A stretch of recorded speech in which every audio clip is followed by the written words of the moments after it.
ایک ہوتا ہے محتاج، ایک ہوتا ہے فقیر، اس میں فرق ہے۔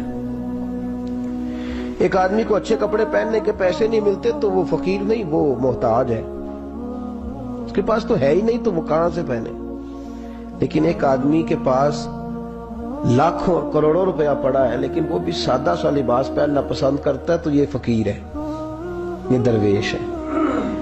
کنجوس اور درویش میں بھی فرق ہوتا ہے۔ ایک آدمی اس کا پیسے لگانے کو دل ہی نہیں چاہتا، خرچ ہی نہیں کرنا چاہتا، وہ بخیل ہے، کنجوس ہے۔ لیکن ایک شخص وہ ہے جس کے پاس سرمایہ ہے، مال ہے، لیکن وہ اپنی ذات کو بڑھانا پسند نہیں کرتا، وہ درویش ہے، وہ فقیر ہے۔ حضرت سیدنا عبد الرحمن ابن عوف رضی اللہ تعالیٰ عنہ کے پاس اتنے پیسے تھے کہ نبی پاک صلی اللہ علیہ وسلم نے فرمایا تو پکا جنتی ہے پر سب سے آخر میں جنت میں جائے گا۔ حضور میری غلطی، فرمایا جتنے پیسے ہیں اتنا حساب بھی تو دینا ہے۔ جس کے پاس صرف ہینڈ کیری بیگ ہوتا ہے نا وہ فٹافٹ باہر آ جاتا ہے، اور جس کے جتنے زیادہ بیگ ہوتے ہیں اس کو اتنی دیر چین پہ کھڑے رہ کے انتظار کرنا پڑتا ہے۔ تو فرمایا کسٹم بھی تو نے ادا کرنا ہے نا بھائی، نکل کے آنا ہے اس جنگل سے، تو کیسے جائے گا؟ جتنا مال ہے اتنا حساب دینا ہے۔ تو حضرت عبد الرحمن ابن عوف بڑے مالدار تھے، 80 ہزار درہم تو آپ کے انتقال کے بعد آپ کی ازواج کے حصے میں آئے تھے، اتنے تگڑے مالدار تھے۔ اور دینے کا انداز یہ تھا کہ اپنی بیوی اور بچوں کو کھلی چھٹی تھی، کہتے تھے جو جس کا دل کا ایک کھاؤ، ایک دن میں 5 الگ الگ کھانے بھی تم پکانا چاہو تو تمہیں اجازت ہے۔ کنجوس نہیں تھے، بخیل نہیں تھے، لیکن خود جب کھانا کھاتے تھے تو دال کو پیس کر شوربہ بنا کر اس میں روٹیاں بھگو کے کھاتے تھے۔ لوگ پوچھتے کہ جناب ہمارے لیے سارا کچھ ہے، بخیل بھی آپ کوئی نہیں، مالدار بھی، یہ کیا کر رہے ہیں؟ تو فرماتے تو سرید کھا رہا ہوں، یہ کھانا میرے محمد کی سنت ہے صلی اللہ علیہ وسلم۔ فرمایا یہ کریم کا طریقہ ہے، میں وہ طریقہ، میں فرض محبت ادا کر رہا ہوں، کسی کی ادا کو ادا کر رہا ہوں، یہ میرا انداز ہے، میری ذات کے بارے میں میرا یہی انداز ہے۔ سرکہ کھا رہے تھے تو بیٹے نے کہا ابا جی آپ کیوں کھا رہے ہیں، کتنے دن ہو گئے آپ نے بنا ہوا گوشت نہیں کھایا تو کھائیں۔ فرمانے لگے بیٹے کل لقمہ اٹھایا تھا گوشت کھانے کو تو مجھے اپنے نبی کا فقر یاد آ گیا، مجھے رسول رحمت صلی اللہ علیہ وسلم نے وہ جو مہینہ کھانا نہیں کھایا وہ یاد آیا ہے۔ تو حضور کی وہ چیزیں مجھے ان اعلیٰ غذاؤں میں مبتلا ہونے نہیں دیتی، تمہیں اجازت ہے۔ تم بھئی بادشاہی میں فقیری، آج لوگوں کے پاس اتنا کچھ ہوتا نہیں جتنا کچھ وہ اپنے آپ کو دکھانا چاہتے، دکھانے کا معاملہ ہو گیا، بلکہ قرض اٹھا کے لوگ اپنے آپ کو بڑا کر کے پیش کرتے، حالانکہ ایسا ہوتا نہیں۔ اسلام فقیری، بادشاہی میں فقیری، میرے رسول پاک صلی اللہ تعالی علیہ وسلم کی ایک حدیث ہے، اگر آپ اس کو سمجھ جائیں تو بہت ساری چیزیں جو ہیں ویسے کھل جائیں گی۔ ایک صحابی نے کہا حضور میرے جسم کو سکون نہیں، وجود کو سکون نہیں، ظاہری وجود کی بات کی، تو حضور نے فرمایا ازہد فی الدنیا فریح القلب والجسد، فرمایا دنیا سے دل دور کر لے، ازہد فی الدنیا، دنیا میں زہد کٹھا کر لے، دنیا داری سے ذرا اپنے دل کو دور کر، اللہ تیرے وجود کو بھی سکون عطا کرے گا اور تیرے دل کو بھی سکون عطا فرمائے گا۔ دنیا داری، ازہد فی الدنیا، ذرا ہٹ نہ دنیا سے، ہٹ ذرا، اللہ تیرے دل کو بھی سکون دے دے گا اور تیرے جسم کو بھی۔ اللہ سکون، راحت، فرحت، فریحاً فی القلب کے لفظ حدیث میں آئے، فرحت دے، فرحت کا معنی خوشی، تسلی، تازگی اللہ عطا فرمائے گا جب تو اپنے آپ کو تھوڑا دنیا سے بچائے گا۔ عزیزو بڑا شوق ہے، ہم دیکھتے ہیں پروٹوکول کا بڑا رنگ ہے، بڑا پروٹوکول ہے لوگوں کا، 2 گاڑیاں آگے 2 پیچھے، بندہ ایک بیٹھا ہے، وہ سمجھتا ہے کہ اوہو جو یہ زندگی ہے یہ تو شاید کسی کو اور میسر ہی نہیں۔ اور میں اکثر دیکھتا ہوں، میں کہتا ہوں یار کیسا عجیب شخص ہے، جن پولیس والوں کو اس نے پروٹوکول پہ لگایا ہے نا، حکومت ختم ہوگی تو یہی پکڑ کے اسے جیل میں ڈالیں گے، لیکن یہ خوش ہے۔ حضرت ابو علی قلندر رحمت اللہ تعالیٰ علیہ کا ایک درویش تھا، تو وہ سڑک سے گزر رہا تھا، علاؤالدین خلجی کا زمانہ تھا۔ علاؤالدین خلجی بہت بڑے حکمران ہوئے متحدہ ہندوستان کے، پاکستان، ہندوستان، افغانستان، سب پہ ان کی مشترکہ حکومت۔ تو ان کا ایک گورنر روڈ سے گزرنا تھا، اس نے تو سپاہی جو تھے وہ رستے صاف کرا رہے تھے، تو ایک بزرگ تھے حضرت ابو علی قلندر کے مرید تھے، خلیفہ تھے، تو وہ بھی روڈ پہ گزر رہے تو تنے تنہا ہاتھ میں چھڑی پکڑی ہے، تنے تنہا گزر رہے ہیں۔ تو وہ کہنے لگے بابا جی سائڈ پہ ہو جائیں، گورنر صاحب نے گزرنا ہے۔ تو فرمانے لگے اتنی سڑک پڑی ہے گزر جائے گا کہ مجھے سائڈ پہ کر کے گزر جائے؟ انہوں نے کہا نہیں آپ کی مہربانی ہٹ جائیں۔ کہا بھئی میں کیوں ہٹوں؟ وجہ اس کی اتنا رستہ ہے گزر جائے، میں بوڑھا آدمی ہوں، تم مجھے سائڈ پہ کرو گے پھر رستہ ڈھونڈتا پھروں گا۔ کہا بابا تیری مہربانی ہٹ جا، نگاہ فقر میں شان سکندری کیا ہے، اور خراج کی جو گدا ہو وہ کیسری کیا ہے۔ اس نے کہا میں اس کو کیا سمجھتا ہوں، بادشاہ ہوگا تو گھر ہوگا، میں اسے کیا سمجھتا ہوں، اور میں ناراض نہ ہوئیے گا، امیروں کو خراب غریبوں نے کیا ہے، بڑوں کو خراب چھوٹوں نے کیا۔ اگر ہم گاڑیوں کے آگے پیچھے بھاگنا چھوڑ دیں تو لیڈر سیانے ہو جائیں، یہ ہمارے نعرے تباہی کرتے ہیں، ہم نہیں سمجھتے کہ ہم کتنا نقصان کرتے ہیں۔ نگاہ فقر میں شان سکندری کیا، خراج کی جو گدا ہو وہ کیسری۔ اقبال کہتے ہیں کہ وہ تو بڑے فقیر ہیں جن کو تم بادشاہ سمجھتے ہو، تمہارا ٹیکس نہ ملے تو ان کی حکومت نہیں چلتی، تو خراج کی جو گدا ہو وہ کیسری کیا۔ خیر حضرت ابو علی قلندر رحمت اللہ علیہ کے وہ درویش جو تھے نا وہ روڈ پہ کہا بابا جی ہٹ جائیں، کہنے لگے نہیں ہٹتا۔ انہوں نے بازو پکڑ کے نا بابا جی کو ذرا زور لگانا چاہا تو بابا جی نا آلتی پالتی مار کے چوکڑی مار کے تو زمین پہ بیٹھ گئے، کہنے جو اٹھایا جاتا ہوں تو اٹھا لو۔ اب تو درویش کبھی ضد کرتے نہیں، اور اگر کریں تو مسلم شریف میں میرے نبی پاک نے فرمایا رب اشغاز اکبر لو اقسم علی اللہ لابرہ، فرمایا رب کریم کا بندہ تو اللہ کو قسم دے دے تو اللہ اس کی قسم کو پورا فرما دیتا ہے، اللہ اس کی قسم کو پورا فرماتا ہے۔ تو میں جاؤ اٹھتا ہوں تو اٹھا لو۔ بحث ہونے لگی، لوگ کٹھے ہو گئے، رش ہو گیا، تو اتنی دیر میں گورنر صاحب کی سواری بھی پہنچ گئی۔ تو گورنر صاحب کہنے لگے بابا اٹھتا کیوں نہیں؟ فرمانے لگے کیوں اٹھوں، اتنا رستہ ہے گزر جا۔ میں بابا اٹھ کیوں شور ڈالا ہوا ہے؟ کہنے لگے تو میرے نوکر کا نوکر ہو کے مجھے اٹھنے کا کہتا ہے، میرے نوکر کا۔ غصہ آیا تو اس نے بابا جی کو تھپڑ مار دیا۔ بابا جی اور ہنسے، کہنے لگے تجھے کہا تھا نا نوکر کا نوکر ہے، تو واقعی نوکر ہے۔ اس نے کہا میں تھپڑ مارتا ہوں، بابا ہنستا ہے۔ یہ زیادہ انسلٹ ہوتی ہے، آپ کر کے دیکھیں، آپ غصے کے جواب میں غصہ کریں تو سامنے والے کو کوئی سزا نہیں۔ آپ کبھی گالی کے جواب میں مسکرا دینا یار اب میں تیرے ساتھ بات کروں، تیرے ساتھ بحث کروں تو یہ زیادہ بڑی سزا، یاد رکھیے۔ ہم تو دشمن کو بھی پاکیزہ سزا دیتے، ہاتھ اٹھاتے نہیں، اسے اس کی نظروں سے گرا دیتے۔ جب تھپڑ مارا تو بابا جی ہنس پڑے، کہنے لگے تجھے کہا تھا نا تو غلام ہے، تو بھائی واقعی غلام ہے۔ اب جب ہنسے تو اب اس کو ڈھارس ہوئی، توجہ ہوئی، کہنے لگا بابا ماجرا کیا ہے، میں کیسے غلام کا غلام ہوں؟ تو بابا کہنے لگا دیکھنا تجھے مسجد آنے کا کہے تو تیرے لیے مصیبت ہے، اتنے لوگوں کو تو ٹائم دے لیتا ہے لیکن اللہ کو تو نہیں دے پاتا، تو نفس کا غلام ہے اور نفس میرا غلام ہے، لہذا تو میرے غلام کا غلام ہے، تو میرے نوکر کا۔ کہنے لگے یہ ساری نفس پرستی ہے، یہ جو تو نے دنیا داری اکٹھی کی ہوئی ہے نا، یہ جو تیرے نعرے لگ رہے ہیں اور تو سمجھتا ہے کہ یہ میرے تو تنخواہ دیتا ہے، تیرے نعرے لگاتے ہیں، ذرا تنخواہ چھوڑ کے بات کر، پھر دیکھ تیرے کتنے نعرے لگتے ہیں۔ تو یہ ڈرتے ہیں تجھ سے، لوگ تیرے آگے پیچھے بھاگتے ہیں، ذرا اقتدار سے سائل ہو تو یہ پتہ لگے تیری قیمت کیا ہے۔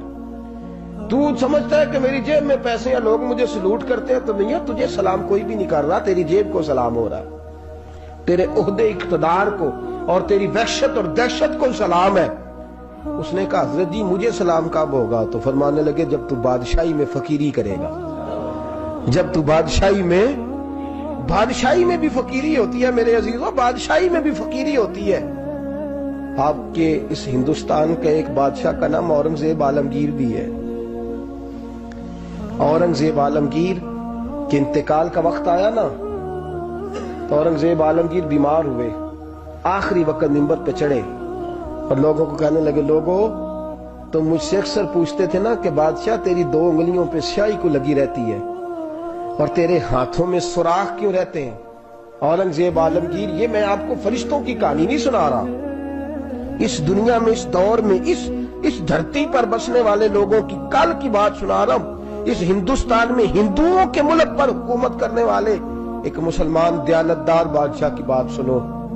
کہتے ہاتھوں میں سراغ کا پوچھتے تھے نا تم لوگ, اور تم مجھے پوچھا کرتے تھے تیرے ہاتھوں پہ سیاہی کیوں لگی ہوئی ہے.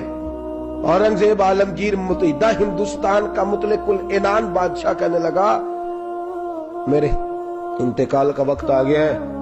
اب میں تمہیں بتاتا ہوں, میں نے ساری زندگی حکومت کے خزانے سے 1 روپیہ تنخواہ نہیں لی.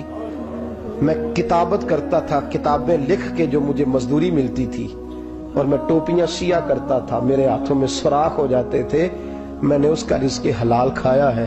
اور فرمایا 50 روپے فلاں جگہ میں نے رکھ دیے ہیں, میں مر جاؤں تو اس کا مجھے کفن دے دینا, اور لوگوں کو بتانا کہ وہ ہندوؤں میرے رسول پاک صلی اللہ علیہ وسلم نے جس طرح مجھے کہا تھا میں نے اس طرح حکومت کی. وہ خطبہ پڑھ رہے تھے, اورنگزیب خطبہ پڑھ رہے تھے, اور گلیوں میں کھڑے ہندو کلمہ پڑھ پڑھ کے مسلمان ہو رہے تھے.